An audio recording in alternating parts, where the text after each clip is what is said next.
Today I'm gonna talk to you about how to change your identity as an entrepreneur. Hey, my name is Marek, welcome to my YouTube channel. Today we're gonna talk about identity. So we got a kind of new setup here and it's just pretty cool. This is basically my working desk. So when I wake up this morning, I just sit here, I open my laptop, I do my things, and usually I just check things online like how the stock market or the crypto market performed last night, how YouTube did it, and how, what emails I have, and basically what tasks I have for the day. So today I was brainstorming about some content ideas and I stumbled upon this idea that I had from a conversation with a friend of mine, and actually a conversation that I was in as well, a topic that I was in as well. So today we're going to talk about identity and why it is so vitally important for anyone, to have an identity that match with your values and with who you want to be. And so I think identity comes down to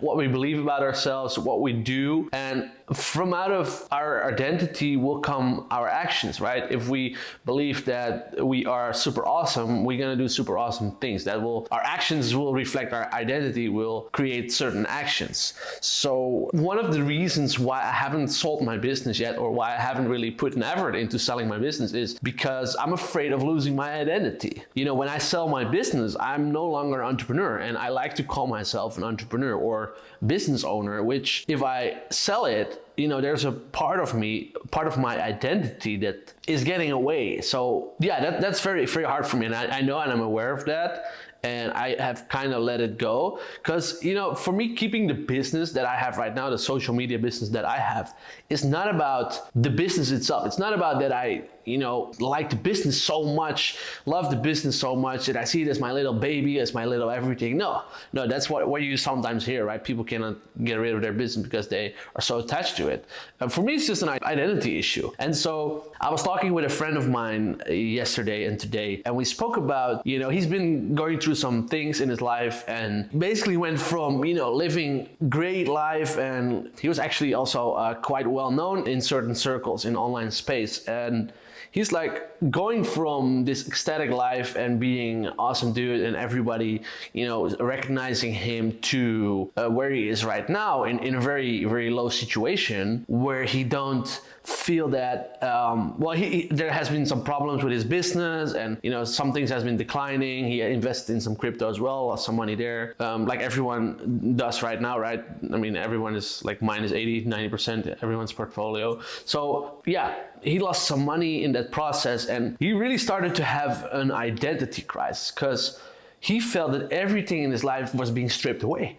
His business, his client base. He was starting a new project, and then he was starting a new business, and some corporations that got involved, they put a halt on it. So basically, a lot of things was getting away, and it reminded me really of, for those who have read the Bible, about the story of Job. Job is a guy, a man, he got everything. He got like 5 or 10 children. I forgot, I'm sorry.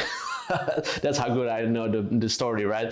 But he got everything. He got business, he got this land, he got massive land, he got a great wife, or he got everything. And then all of a sudden, the devil and God, they're like in a conversation, and the devil says like, okay, see, I'm going to take away everything, and God let it happen. That's like a great story because God let it happen.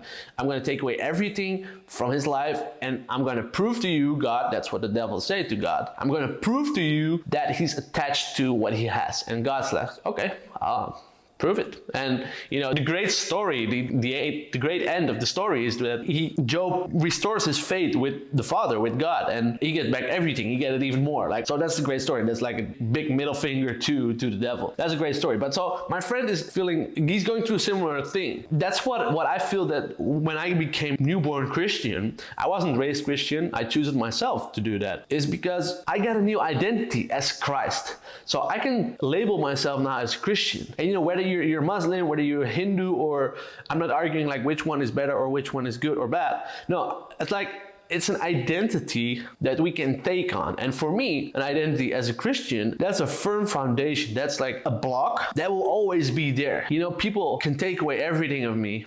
Basically, people can throw me in jail, but I will still have that identity, and that's what I'm trusting on. So that's why I like being a Christian, is that no matter what happens in the world, I will always have that identity. So if I build on top of that, then of course, sure, some things might fall. You know, I'm Dutch. I might lose my citizenship or my passport, you know, that gets stripped away. I still will feel Dutch, but like I said, I'm an entrepreneur. My business gets taken away or whatever, or I sell it, right? I lose that identity, but I never lose the basic identity. And that's super powerful for me, and that's very important for me. And identity is important for everyone, because you know, the reality that we have needs to match with our identity. And if it's not matching, then we're gonna feel this disconnect of, okay, I think about myself, I'm this, but I'm actually not that because my actions are not there. And so that's what I did. I changed my identity from a nobody to an entrepreneur. And that was a very, very tough process. And the reason that most entrepreneurs or people that think they are entrepreneurs fail is because they don't see the results. They label themselves, or they want to label themselves as an entrepreneur, but their results, their actions in their lives doesn't reflect that, you know. And I had to go through that period as well. And I think most people, you know, that aren't born in a family of entrepreneurs, but even those families, you know, most people, they have to go through this phase where their actions, their results is not in line with their identity. And I knew from a very young age that I wanted to do something with business. I didn't know how, but I just somehow imagined myself as being a man in a suit with a suitcase. I don't know why. It's like super, super stiff. Like almost a Wall Street style banker, right? I didn't know what it meant, but all I knew was like business. That's my word. Business. I wanted to do business. And in Dutch, we call it zaken. I wanted to do zaken doen. We call it business, doing business. And so I knew that I wanted to do that, but years and years of failing and not getting the results, it was like nagging on me. And there are points, I started to get points where I was questioning myself, like, is this really what I should do? Is this really path that I should be on? And when you don't see results, then you're gonna question yourself, and that can lead to depression and all kinds of things. And I think most people will give up if they don't get the results fast enough. And so I think it's all about, you know, what do you learn? Like, how long can you endure not seeing results? How long can you delay your gratification? And nowadays with social media and, you know, instant gratification and ordering online, you know, we want something, we get it the next day. I think the whole world is basically getting learned to get instant gratification. And for us entrepreneurs, that's a huge opportunity, because most people will give up. They will give up because they don't get their instant gratification. And so, you know, that's a great opportunity for us entrepreneurs, because that means there's less competition, there's more opportunity left over for us. You know, when I was in that period where I was doing the things, I wanted to start my business. I was actually making effort to get something from the ground. I got some results. I didn't have the results that I needed to sustain myself, but I knew that it was possible. I just kept grinding and kept questioning myself at a point that, you know, a couple of times I just wanted to quit. I couldn't handle it anymore. And there was even a time where the thoughts of doing suicide invaded my mind. It was like at that point that if I cannot even do this, then, you know, what's my life worth, or what else can I do? And I'm so grateful at that time I had a person in my life that I could call. You know, I was going through these meetings for alcohol addiction, for drug addiction, and I could call a friend. You know, that was like part of the program, and I called my friend, or actually he was like a mentor for me. And speaking about mentors, I got a great video about mentors that I'll put here in the information box. Speaking about that, so I could call on him. And I called him. I had this thought, and I remember that I said to myself, you know, one day if I have suicidal thoughts, I know I'm too far. Like, I need to seek help. And I was too proud to seek help. But at that moment, I knew that, okay, these thoughts come into my mind, so I need to seek help. So I called my friend, and I just said to him, like, hey, you know, I have these thoughts. And that was the first moment that I opened up to him, because up until that point, I was never really open to him about, you know, what was going in my mind. And people kept telling to me that. It's like, yeah, we love Marek, he's a nice guy, but he's never open, he's never honest about his thought, or it's like, we cannot see the whole him, right? Because I was holding it inside, you know, I couldn't let it out. I was just too afraid to share what was inside of me. I was too afraid that people would judge me, that people would think I'm worthless. Back to identity, right? So I called him, and I remember the words that he said to me were life-changing. So I was doing this program, right?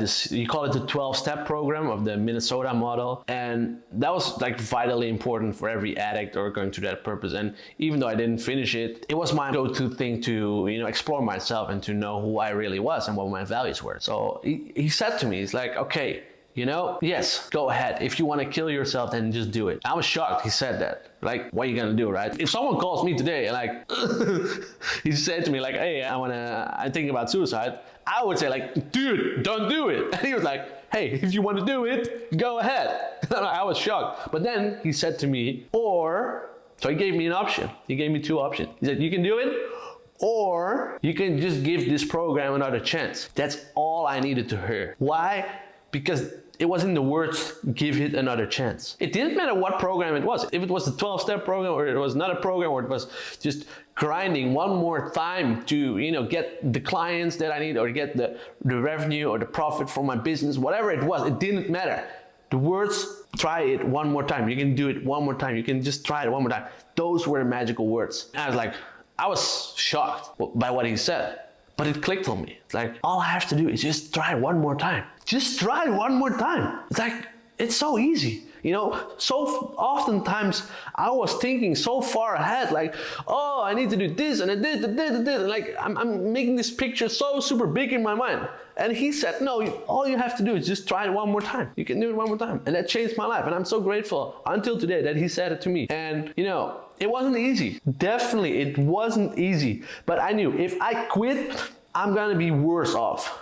I'm going to be way worse off. I'm going back to drinking. I'm going back to, having a super boring life that I didn't want to. And, those moments where people kick you in the butt or kick you in the stomach, those are actually the most valuable moments. Another story, there was a girl. I was going to this meeting. It was like a group meeting at home from church. I was going there, and then I was basically telling about my life, how I was recovering from alcohol addiction, and like I had a job and it was super comfy. I was super comfortable situation. So I was sharing this with the group, right? And I was 23 at the time.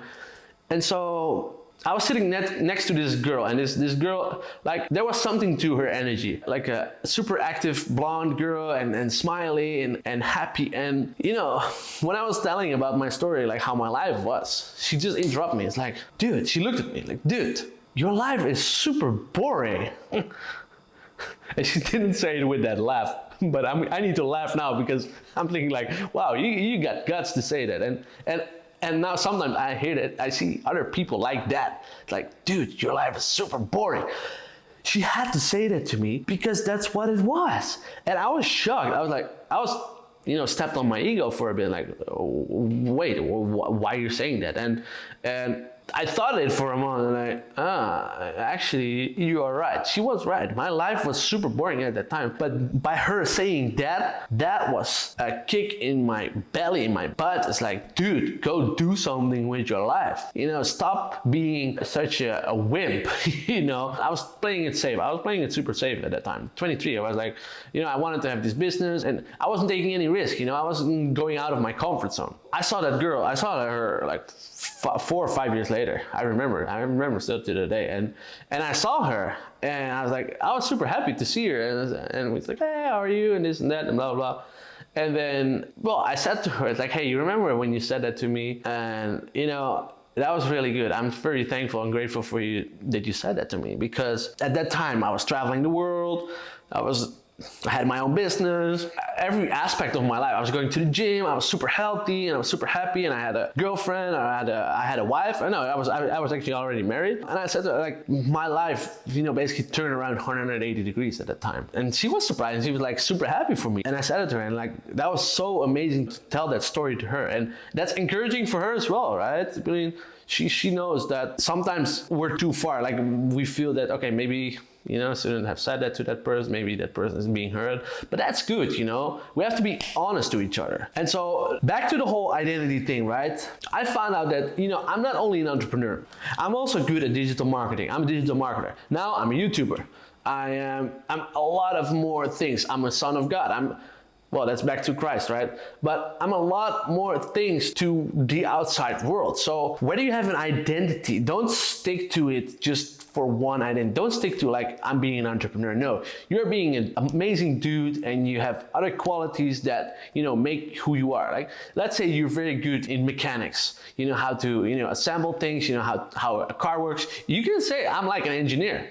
You don't have to have the paper to label yourself as an engineer. You know, how many times people gonna ask you for your papers except for your job interview if they need a problem with their car or whatever. You know, if someone needs help with his car, you can say, like, I'm an engineer. It doesn't matter, right? So, you know, when we introduce ourselves and we say, hi, my name is, not Eminem, no, hi, my name is Marek. I am, and then whatever comes after that, that's what we want to feel, right? I'm an entrepreneur. I am a digital marketer. I'm this, I'm that. So yeah, that's very important. Another point is, you know, entrepreneurship is already really hard. So we need to have a spouse, a significant other that can support us, you know? If your spouse or significant other cannot support you, cannot see you in your identity, you're gonna have a really, really, really hard time. So if you have that, if you're in that situation, then ask yourself, should I be with this person? Of course, if you're married, you should find a way. You should have a talk with your wife, your significant other about your plans, but also involve them, you know, involve them in your life, involve them in what's the process about entrepreneurship, what it is, and explain why it is in a good way, in a calmful manner, right? Explain why you think the way you're going is the best way, and always respect each other. So another thing that I want to say is about, you know, as entrepreneurs, we're also lifelong learners. You know, we're always learning new things. We're always learning new skills. So if you're not an entrepreneur, label yourself as a lifelong learner, because we're always learning. If you're not there yet, if you don't have your successful business yet, then label yourself as a learner. You are learning to become an entrepreneur. That's okay. You know, people have respect for that. People have respect for you for being open and honest. It definitely helped in my life. Yeah, so sometimes we have downtime, sometimes we have uptimes. In the downtimes, we improve. In the uptimes, we enjoy. So this is another very important aspect, you know. Train yourself. Say to yourself who you are and who you want to be. And don't say to yourself, I want to be an entrepreneur. No, say to yourself as if you already are an entrepreneur. Just say to yourself, when you're walking outside, when you're under the shower, when you're in front of the mirror, say to yourself with confidence, look yourself in the eyes, like, hey, I'm an entrepreneur. I am an awesome dude. I'm an awesome chick. I'm an awesome girl. Say it to yourself. I did that for myself. I did it countless times. And you know, whatever we say to ourselves is what we reflect to the outside world. So if we say that we are this, we are that, our actions will follow. And slowly, bit by bit, we will see the change in our lives. But it doesn't help to just say it one time. We need to say it over and over again. You know what I did for a period of time? I wrote down what I wanted to be, and I wrote it as if I already was that person. So I wrote a list of 10 things. I'm an amazing husband. I'm an amazing brother. I'm an amazing son. I'm an amazing entrepreneur. I'm a business owner. I'm an owner of 10 real estate buildings. Like, I write them down as if I'm already that. And you know what happened? The actions that I start taking are aligned with my identity, even though the result's not there. If I keep them repeating long enough, those actions will fruit into reality. And so don't say to yourself, I'm confused, or I'm tired, or whatever. Say to yourself, okay, I need some rest. You know, I've done a lot of things today.